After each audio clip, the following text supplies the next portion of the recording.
July 25th. When I woke up, I had to look around for a while before I remembered where we were and what had happened. I fingered Monk's tooth around my neck, and somehow I knew I wouldn't go south today. Now that it was light, I saw we were back in Venice Beach again. Only this time we were at the part where all the freaks hang out, the strip or whatever. We stretched our stiff arms and legs and pissed in the sand and ate the few scraps of food we had left, and then we wandered up to the boardwalk to check it all. We sat there watching as more and more people showed up and old men opened their stands and set out the products and price tags. There were some people with crazy hair and weirdo outfits, like you'd expect.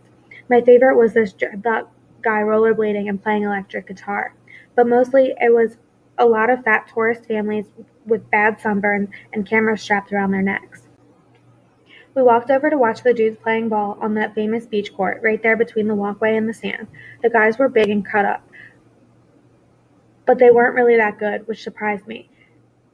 All they did was argue and talk a bunch of head at each other and strut around the court like they were acting in a movie.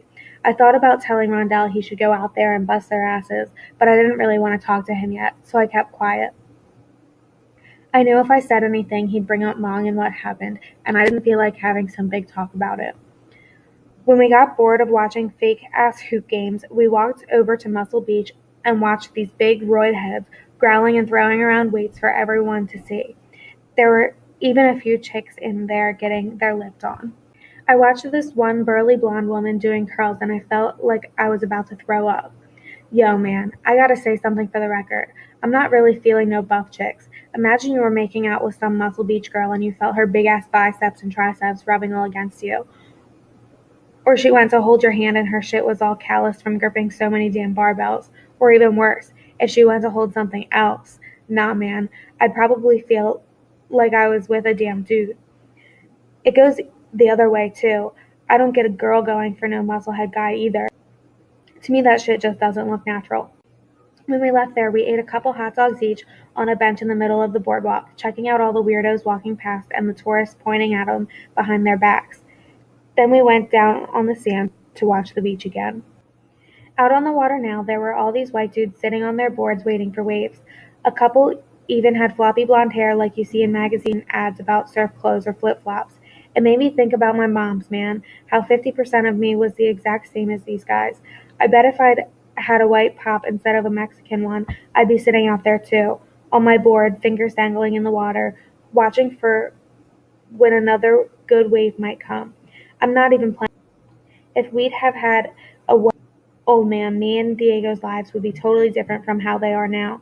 I probably wouldn't even be here, on the run from a group home, trying to get to Mexico. Or not trying, I should say. At least not today. Because just like I had a feeling about earlier, me and Rondell hadn't moved south not one damn foot the entire day. I don't even know why. I glanced at Rondell and his eyes were closed again, head all leaning back against the wall. I cracked up, picturing his big ass trying to sit on a surfboard. Dude would probably sink right to the bottom, crush a little innocent shrimp that was walking by. Whenever a wave would finally come, all the surfers would drop to their stomachs and start paddling like crazy trying to get in the best spot to catch it, but only one guy would ride it in. The second he popped to his feet, the rest of them would pull back and start looking for the next one. It seemed like there was some kind of rule about that. This was the first time I'd really watched people surf. I mean, everybody knows what it is, and sometimes it shows on TV for a quick sec, but it's a totally different thing when you sit there and pay attention. I couldn't believe how many tricks they could do on a wave, like going up and down it, and spraying water and squatting to let it cover them for a few seconds, and then popping out again and standing back up. It was amazing, actually, almost like they were doing some kind of dance on water. And anytime one of them came back into shore, they'd shake their hair out, wrap their leash around their board, and walk past us with these big-ass smiles on their faces, like they just had the damn time of their lives. It almost made me want to try it someday. Was there such a thing as a Mexican surfer? Not on this beach, I know, but on other ones? Like what about in Mexico? There had to be Mexican surfers in that resort part Mom told us about. I decided maybe that's what I'd do when me and Rondell finally got down there. Become a surfer.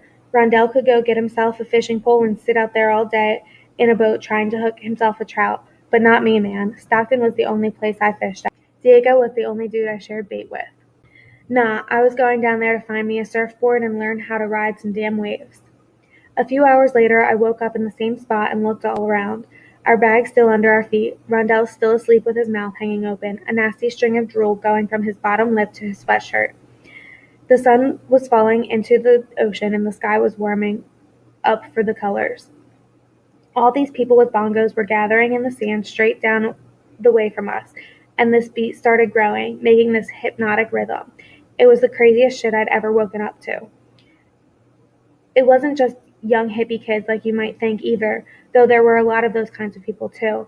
It was also normal adults in regular clothes, ones who looked like they just got off work at a bank or some business, and teenage kids, and blacks and Mexicans and even a few old people that could only walk stooped over like turtles.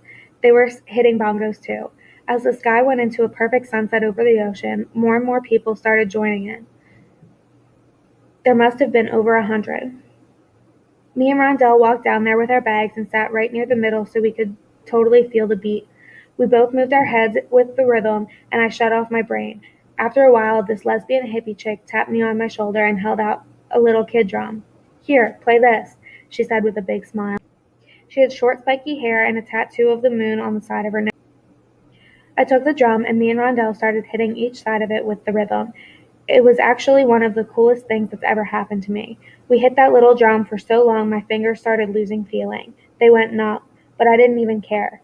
The beat we were all making together was so sick. Not like a rap song, but something else, a chant or something bigger. Hundreds of drums getting smacked at the same time, nobody talking. The ocean right next to us and the sky all orange and pink and purple, and you could feel how happy everybody around you was. At one point, I closed my eyes so I could just feel everything. The beat and the crowd and the sand. I pretended like it was a ceremony about Mom or my pop or something with Diego, but I didn't even feel like I was in the real world, man, but somewhere else. An alternate reality where people talked in drum beats and always made time to look at the ocean. And I mean really look at it too, the way Mong did. I can't even explain how it felt with all those drums. If somebody would have tapped me on the shoulder right then, told me this was, I'd have signed up for damn church, man, committed for every single, and even brought a donation. I wish it could have kept going and going, but after the sun went all the way down and the colors disappeared, the drumming died out little by little and people started getting up with their bongos. They shook hands with everybody around them and had a little smiling conversations as they made their way back toward the road and the so-called real world. I gave the kid drum back to the hippie lesbian and told her thanks. "You guys ever drummed in a circle before?" she said. "Nah," I told her. "It's pretty amazing, isn't it?" Me and Rondell nodded. "You should come back tomorrow," she said. "I'll even bring your drum with me." I looked at Rondell and then back at her. "Yeah, man, we could do that, for sure." And Rondell looked at me, and I wondered if he was smart enough to know if I was lying or not. "Great," the girl said, holding up her drum. "Cool, man. I'll find you guys, okay?" "We'll be here," I said. We all smiled and nodded, and then her and this other hippie chick walked off together holding hands like they were girlfriend. Everybody else was leaving too, but me and Rondell didn't go anywhere. We sat right back down in the sand and watched the last few people gather up their stuff and go home.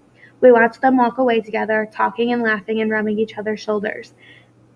And soon it was just us two left. Me and Rondell.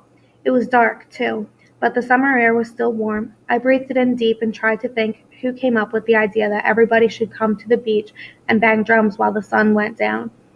It had to be one person who started everything, right? How long ago was that?